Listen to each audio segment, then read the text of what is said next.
They arrived back in Melbourne today, vowing to continue their campaign against China's human rights record, despite fearing for their lives.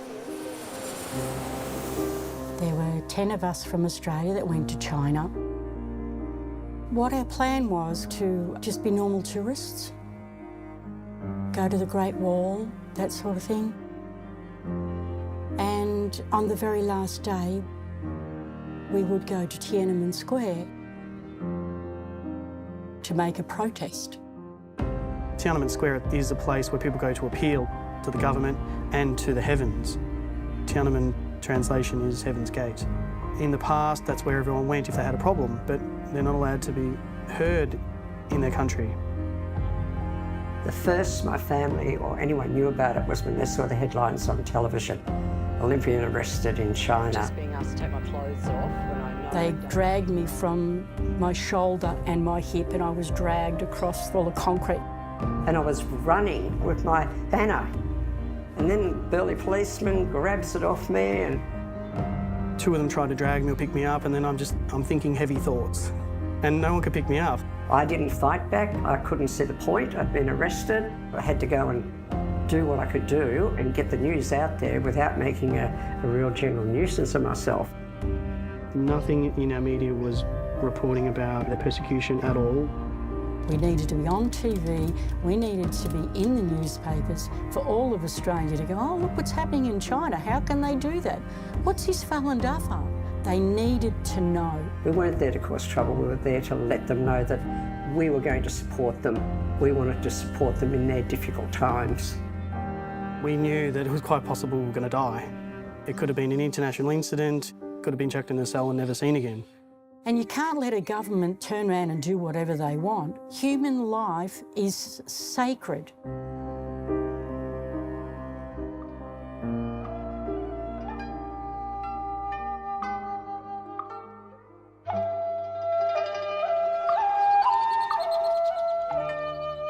Falun Dafa for me, it's a cultivation practice of mind, body and heart. It's living by truthfulness, compassion and forbearance. There are 4 standing exercises which open the energy channels, and then there's a sitting meditation.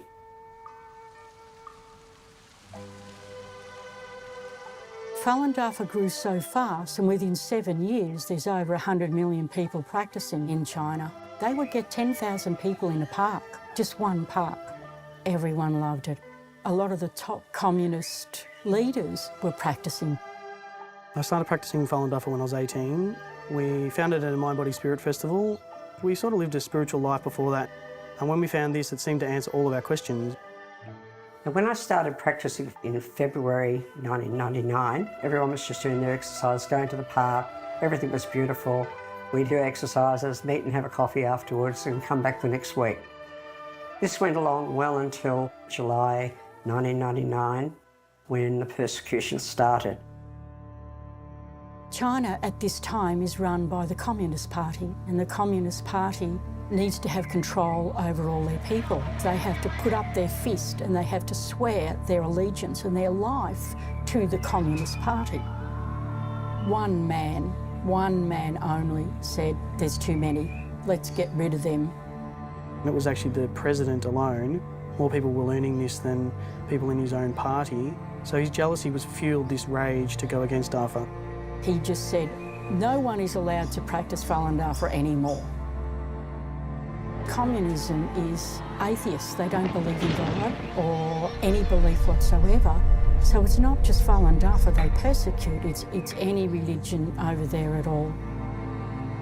How could people do this to each other? I thought, no, this can't be right. It made no sense to me. I'm like, why would anybody persecute, these peaceful people? 2001, Mum and I went to Hong Kong, talked to people while I was there, and then I found out, oh, my sister's been taken, she's been in an institution now, whether it's a mental hospital or slave labour or, forced labour camp.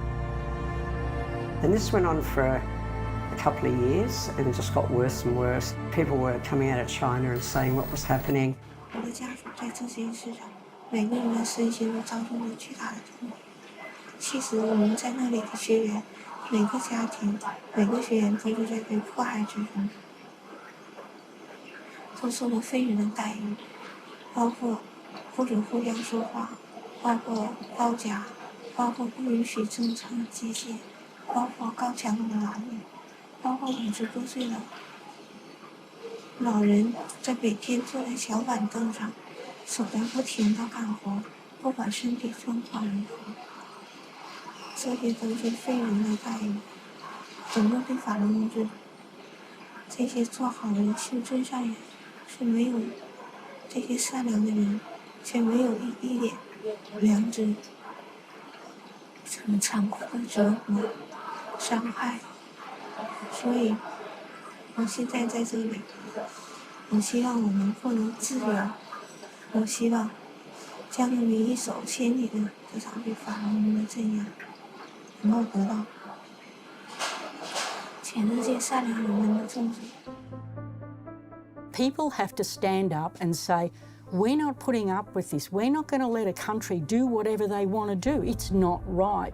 We just wanted to go there and make the effort to stop them from doing it. In Melbourne particularly and Sydney, there was no media coverage at all. That was one of the reasons why we wanted to go to China, was to make sure people knew about it here. And they asked me if I would go, and I'd seen it. I'd actually seen it beforehand of me with an Olympic flag and running into Tiananmen Square. And that was probably a year before I left, right, to go. I'd seen this vision. They also asked me if I would meet a reporter over there. We were from Melbourne, Sydney and Tasmania. The 10 of us took different flights. We stayed in different hotels. We were followed everywhere. We went on this tour that was arranged by the hotel, and the lady was very nice, and she sort of said a few funny things along the way, like be careful. Then we went down to Tiananmen Square to check that out.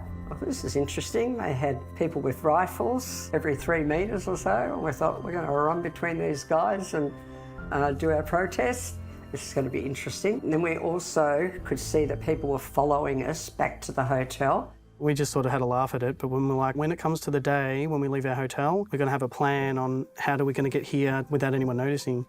The morning of the protest, we packed our bag, a little backpack, with what we wanted to take with us. Like I wanted my passport.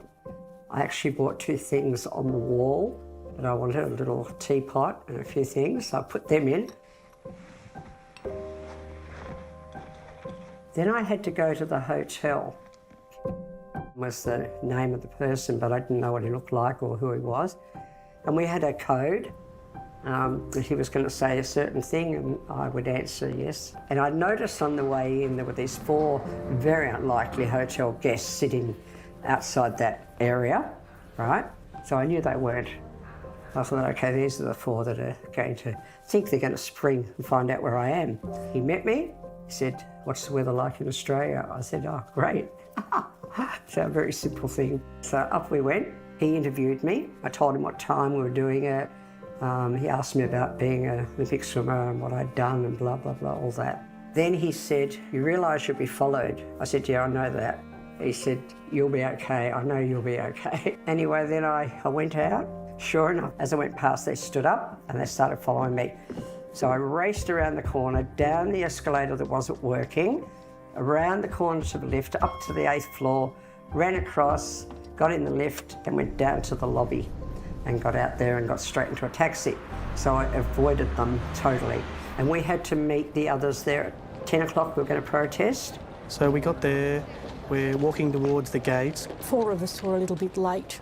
I could see 4 people with banners out. They opened like right on time, saying Falun Dafa Hao, Falun Dafa Hao, Falun Dafa is good, truthfulness, compassion, forbearance is good, this sort of thing. Jan and everyone's like, quick, go, go. So we're like running towards the gate. Jan ran in and she was lucky enough to be able to be there on time to be with them, to be able to show their banners to say that Falun Dafa is good, to make a protest. I can remember myself going, oh my God, they've started. And I was running, exactly what I'd seen. I ran in to the thing, Falun Dafa Hao, with my banner, you know, Falun Dafa Hao. And then burly policeman grabs it off me and Yeah, and I still kept saying, "Fallen Duffer how?" And They were just so shocked and like crazed the way they were acting with the military that they didn't even notice that we could possibly be a part of it. So we all got ushered back, and Jan just bolted and went, "That's it," kind of thing. And she ran towards them and jumps and says, "You stop what you're doing," because they were really trying to hurt him. When Jan talks and in that tone, everyone steps back. We watched them being taken away and dragged away and put onto a bus. And we went right into the centre of Tiananmen Square. Stuart and I had yellow T-shirts on with Falun Dafa written on it in Chinese and in English. So we took our coats off and showed the Falun Dafa T-shirts. We sat down, we crossed our leg and we put one hand up. Tourists are everywhere. Mum's sitting there next to me and we're yelling Falun Dafa how. The 5 minutes that we were there seemed such a long time. And in this time there would have been at least 50 to 100 people gathered around. By then a bus came, police came out, and I was the first one taken. They dragged me from my shoulder, my clothes from my shoulder and my hip, and I was dragged across the Tiananmen Square, all the concrete and everything dragged. then he took me over to where the van was and he put us there. And I thought, we could have just walked off. I didn't want to. I felt I had a responsibility for everybody else to make sure the rest were all okay, because there were still 3 that hadn't turned up, and they were the ones that went over the other side. So I'm just sitting there trying to be clear and focused on what I'm doing, and pretty soon police officer or army, whatever, comes stood next to me, this young guy, and he was all frazzled. He's like, oh, what do I do? I've got to look like I'm doing my job and I know what I'm doing. I could feel that that's what he was sort of going on about. You know, Mum got dragged off. She was put on the bus and just pushed to the back. Marilyn had the banner taken off her and then she kind of wandered off. Marilyn is still walking around telling all these people. Her voice was so quiet and gentle. They didn't know if they should, you know, grab her or hurt her or drag her. They just sort of escorted her. She just kept talking to them along the way. She said I had to be like that because even if they didn't speak English, they knew what we were saying was from the heart and was from kindness. 3 of them tried to pick me up and they couldn't pick me up. I'm just thinking heavy thoughts. I'm like, nah, you're not picking me up. And then about 4 to 5 guys were grabbing me, dragging me. They couldn't pick him up. He was still in full lotus. So they had 2 policemen on both sides picked him up by his arms and they carried him in full lotus all the way to the bus. And the whole time he was yelling at Falun Dafa Hal, Falun Dafa Hal, and people just stood and watched the whole time. They were absolutely amazed. We get loaded into this truck. We're all separated. I had 3 police officers in the room with me and they questioned us, they screamed at us, right in our face, spitting, and it was, yeah. I had 5 police interviewing me for 5.5 hours, actually. Why did you come here to our country? Why cause trouble? I said, no, I came to let the world know what was happening, what the Chinese government is doing to your people because they want to practice meditation, exercises, truth, compassion and tolerance. People here, all they did was practice Falun Dafa. Our social economy was brought into unrest. I said, well, that's not right. This is just from my understanding. We're meant to work, we're meant to run a normal life, we're meant to be tested in society, we're meant to do that, we're meant to study. And we're supposed to be contributing to society, not causing unrest.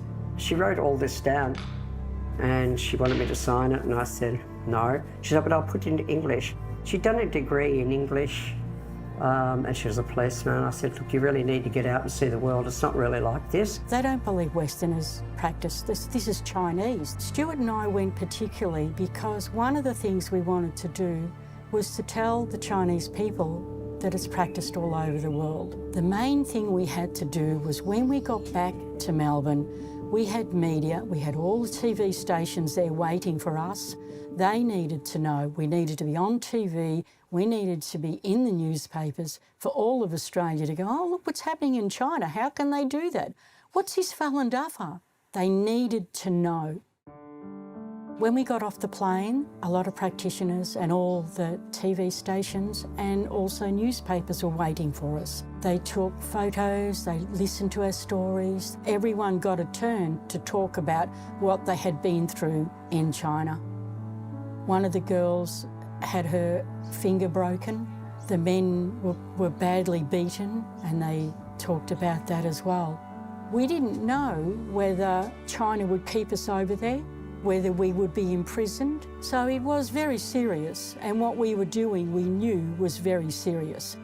But sometimes you have to take drastic measures for people to stand up and listen. After hearing about all these personal stories from people who had been persecuted to death, one of them said, my daughter was killed, or, I was put in jail for, months, years. I don't know how anyone doesn't respond the way we did. And everyone's looking at us like, why would you do that? It's nothing to do with you. Everything is. All these products that you see in the shops, they're all made by these slaves. I've known people get out of these slave labour camps and they say, I made that product, I made that product. All these Simpsons figurines, the slippers, all these different things in all of our shops, they're all made by them. I know I've done a lot of interviews, a lot of talking about this since then. Speeches that I did in City Square. Even when we did the Human Rights Torch Relay, went round to 69 towns in Victoria. So there's lots of things we've done since, and I'm happy to talk about Tiananmen Square anytime because it was such a proud thing for me to do, proud to be able to try and help those people, hoping that they would get something from it. So when there's no more communism in China and it's just a normal government being run, Falun-Dafa will be legal and everyone will be allowed to practice, and I will go back to China. It was like something that you wait a lifetime for something like that to happen, and you can't really explain sort of what it was like, because it's one of those things that changes you. It really just changed us. I would have thought, honestly, it would have ended by now. I would have thought the Chinese people would have stood up and told their government that enough is enough and stop. It wouldn't happen here. China has gotten into every country in the world just about. They've pulled the wool over everybody's eyes. They haven't over mine or a lot of the practitioners, and I will keep standing up to them till it does finish. Yeah, all right?